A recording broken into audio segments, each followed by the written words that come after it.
Hi, I'm Sonja and I'm from New Zealand, and this is my husband Phil from England. We met in Edinburgh and we were living there for around 10 years before we decided at the end of last year to move to the Isle of Skye with our two little boys. We've been sharing how our life here is going, and we've had lots of questions about our house, which is a 100-year-old Croft house. So we decided that it's about time to finally do a house tour. We've done a lot of unpacking, although the house isn't exactly how we want it to be. However, I hope you enjoy finding a bit more about the history of a Croft house on Skye.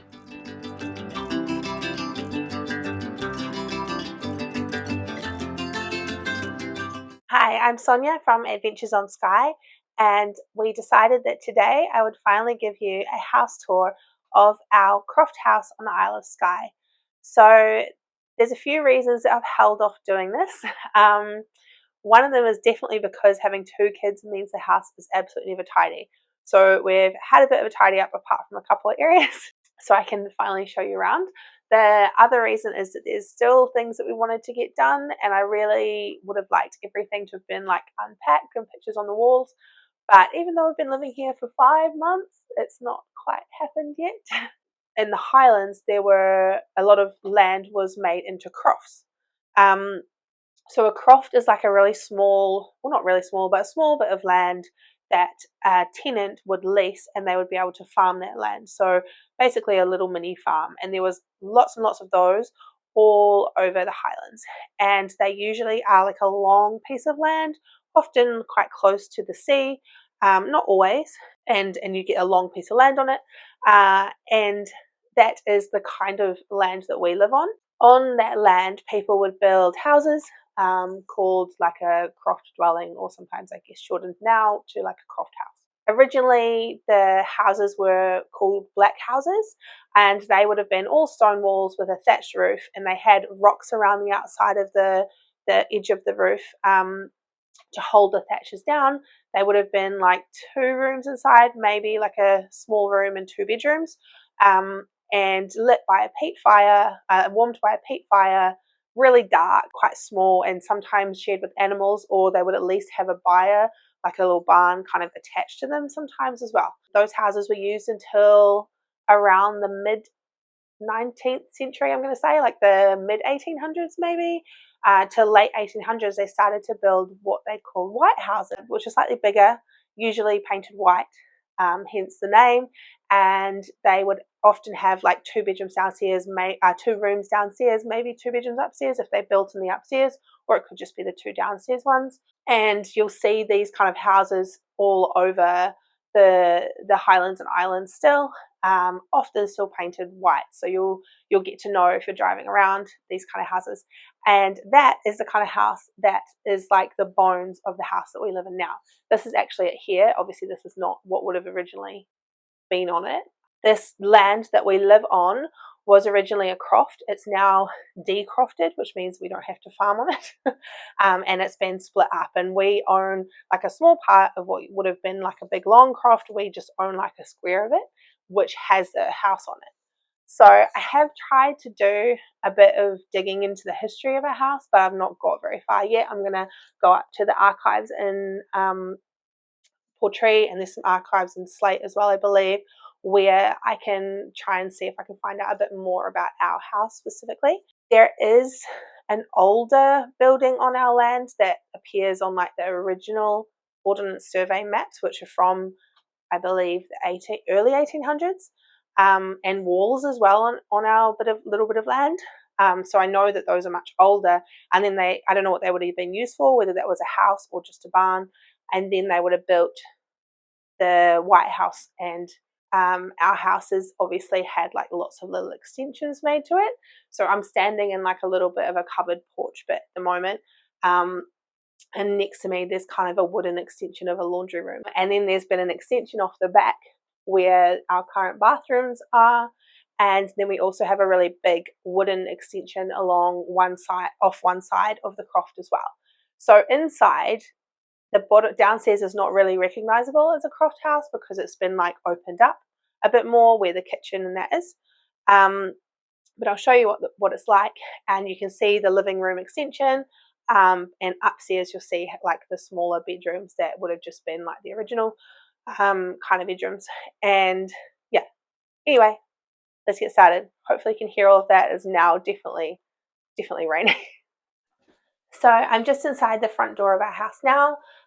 This is part of an extension. So basically, I have no idea when this was built, but my guess is something like the 50s to 70s, which I know is a really wide time, but sometime around then, an extension was put on the back of the Croft, and often that was because the original White Houses didn't necessarily have a bathroom. So I imagine that was added on. It currently does house 2 bathrooms. There's kind of like a spare bathroom and then like a main / ensuite bathroom. So we're going to go into the main part of the house now, and I can show you how like thick the walls are and what it's like. Over here, we have to go down a couple of steps because we're stepping down into the original house. And if I just turn back here, you can see that this bit here, from like here to here, is the thickness of the walls. So when they added the extension, they maybe put this door in. I'm not really sure, but anyway, this is where we are. And it comes into our kitchen. Okay, so this is our kitchen, which is one of the things I really like about the house. I love having the white cupboards and the wooden bench tops. That was all here before us. We haven't done any renovations or anything like that at all. I don't know if this would have been the original kitchen in the Croft house, but like normally there would have been, if it only had 2 rooms downstairs, one of them would have been like a kitchen dining room and one of them a bedroom probably. I don't know at what point the stairs, which are here, which are crazy, but were put in and the rooms upstairs were built in, whether that was to begin with or whether that would have been later on. I think it was probably to begin with because of the way the windows are on the outside. So they maybe had like a kitchen diner and a living room downstairs and then 2 bedrooms upstairs, I guess. So yeah, this is our kitchen. You might see it if you've ever watched any of our Scottish Grand recipe videos, which is something else we do. But yeah, from like a different angle. So you can see that they have, behind us, we have some of the exposed stone wall. So I'll show you that. And that's been knocked through to go to our living room extension. But this is the original part of the Croft house. So you can see here how thick the walls are. So when the extension was put on, which I'll take you into in a second, I imagine they decided to leave these walls exposed, and someone's had to go and like fill it all in and make it look nice. But yeah, that just tells you how thick that is. I don't actually know how thick that is. Not quite a meter, but maybe almost. So this is our living room, which is basically our favorite part of the house. No, that's not true. I just love the lightness and the openness of the living room. Like I really love that we have the old Croft part, house part of the house.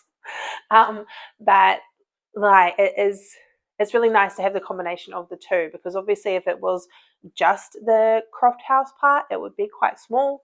So it's really nice to have this big area, and that's a big part of what sold it to us. Like you can see, it's got tons of windows. It's weird because the house faces north, which means that the sun kind of comes up like over there and sits over here, and all of the windows in the old part of the house face to the north, so they would have never got any sunlight coming in through the windows. I imagine though back then that probably wasn't that big of a deal. Like maybe, I don't know if they built it that way either for the view, which I think is also quite forward thinking, to be honest. I think because some of the houses further down the street that are probably built around the same time face a completely different way, and they have absolutely no windows on the wall where the view would be. So I think most likely they built them for the weather, which is interesting. We often get like really strong winds coming in this way and the rain coming in this way, which means that like if you imagine this would have just been a straight wall that's hitting the side of the house as opposed to hitting like the part of the house that has the windows, or which would have been really drafty, I imagine, or the back of the house as well. So yeah, it's just interesting to think about why they might have decided to place the house in this position. It works nice for us because we get to look out at the nice view.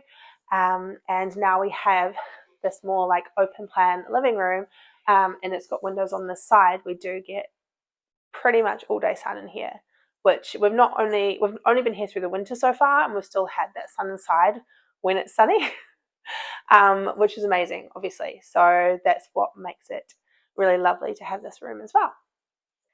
So I'm just standing in the doorway to what is now our bedroom, but would have originally been the living room. So, well, I don't know. But there is a fireplace in there. We don't have a fire in there now. There is a little gas heater, but we don't use it. But there would have been a fireplace in that opening back there into the living room as well. So you probably would have had a fire in each room to heat, and that would have just been expected to heat the upstairs as well. You can walk through to the other bathroom, and there is an exposed stone wall in our room as well. Unfortunately, it's a little bit damp at times, or it makes it quite cold because it's exposed to the outside. So we're just going to decide what we're going to do about that. But potentially we'll cover it over as one of the projects that we're thinking about doing, just to make it a little bit cozier and warmer in the winter time especially. Behind me is a staircase. It is like super tiny and super steep.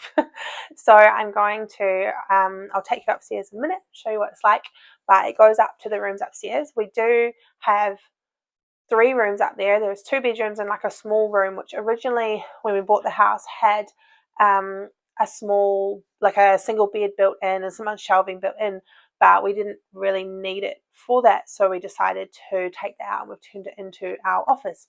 It's like a little miniature office, which is 100% not organized. So it's just another bit of the house we haven't really got to yet. We need to put in some shelving and all that kind of thing. So yeah, there's some boxes and stuff about the place. But let's go upstairs. So these are the stairs, which they used to have a carpet runner on them, which is what this is. But yeah, as you can see, quite steep. We had to take this out to be able to even get the furniture upstairs.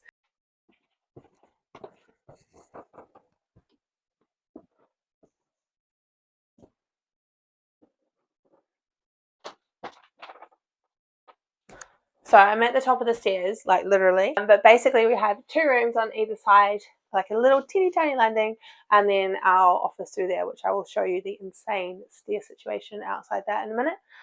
These are our boys' rooms, so I'll just give you a quick overview. These are our boys' bedrooms. There is one on each side with like a small landing here and an not unpacked box.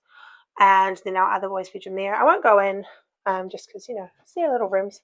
I will just show you here, like the windows are built out. So I imagine that the bedrooms were here when they originally built the house, because otherwise why would they have needed to have done that? It means that like you have that little bit of extra headroom over the window. You've got a decent amount of headroom in the middle, and you just have to be careful about what kind of furniture you put. So we just got a bookcase and stuff that fits under the eaves over there. And then we have a storage heater that just heats all of the upstairs. But the heating is like a whole nother thing to talk about one day. Back through here, we have the insane situation of a doorway that is halfway over the stairs. So you have to be really careful walking around up here, especially the kids. And then here is our super messy office that is just still boxes and organized. And here is Phil. Hello. Working, unlike me. But we might go for a walk around outside if it stops raining. Not quite yet, but I'm really soon. pleased that the whole of YouTube people decided to look at all of our. I know. What a mess. Yes. Anyway, and then here are the stairs from the top. Teeny tiny stairs. But yes. The only other room that I have not shown you is our conservatory, because we have definitely not tidied it because it's full of toys. I did mention the storage heater upstairs and the fire in the living room, which are a couple of our heat sources. We also have another storage heater down here and a couple by the front door, one by the front door and a couple in the bathrooms. Storage heaters are kind of an interesting thing they heat up overnight when you have low rates on the electricity, and then they just slowly release the heat through the day. But yeah, they're interesting to try and manage. But we have those alongside some underfloor heating and electric heating, panel heating in our bedroom and that kind of thing as well. So it's quite a lot of things going on, and it took us a while to get the hang of everything. So this is what it looks like. And we have like 2 different meters, 2 different boxes. It's all just a little bit crazy. So while it has stopped raining briefly, I'm just going to take you for a little look around at a couple of things outside. Phil's decided to get up on the roof to check out a bit of a leak that we have here. So anyway, let's go and have a look. Say hi! There is a conservatory built onto the front of what would be, oh, just falling over, what would be the Croft house. Uh-oh, starting to rain. Which kind of makes it hard to see. But like with the conservatory door, you can see inside there, that would have been the like a front door, I guess. And you can see what I meant by the windows upstairs, like sticking out a bit. Hello, seagull. So I don't know if they were originally there or not, to be honest with you. But yeah, or whether they did those when they built in the bedrooms upstairs. Who knows? And then that's a window through to our bedroom, and that would have been like original window and the matching one on the other side in the kitchen. So you can see that's like the roof line of the old part of the house, and then this is a new part that's been built on. If you saw our video about preparing for winter, you would have seen our woodshed, which is actually built onto the front of what we call the byre. I don't really know exactly what it would have been, whether it would have been a house at some point, so it could have been a black house, or whether it was just something for storage, you know, down this end, like of the Croft close to the sea. Maybe it could have been, I don't know, a barn for animals, a byre barn for animals, or who knows, to be honest with you. That's kind of what I'm going to try and find a little bit more out about, but the chances of finding out about that are a bit less slim than finding out about our house, which is the White House style that would have been built in the kind of maybe mid to late 1800s, I think. We're not sure exactly when either. Top half of it, which has been like covered in concrete so it can be used, but this part here is like the old part, and it's obviously also been covered in concrete at some point. This would be the most original building on the site, and again it has like really thick walls. I don't know, not quite a meter deep, but yeah, we just use it for storage.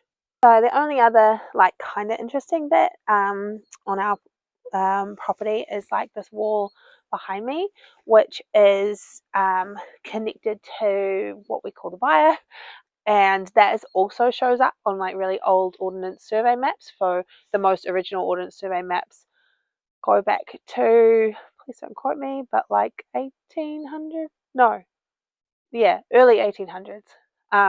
So this building and this wall have been here a very long time. This is the wall. It's probably fallen down, I imagine, at some point or other, or bits of it anyway, and then it's been like built back up again. But there is no concrete or anything. It's what's called a dry stone wall, with some sticks in it too. But yeah, basically it's all just piled up however it's piled up. Hope you enjoyed that little tour of our house. For me, it's interesting because of the history of the house and like how the different houses developed in Scotland. And yeah, coming from New Zealand, like anything older than 100 years is like amazing. So yeah, anyway, let me know if you have any other questions. Please do not quote me on any of the dates that I mentioned, because I'm sure I inevitably said something wrong. Until next time, and our adventures on Skye.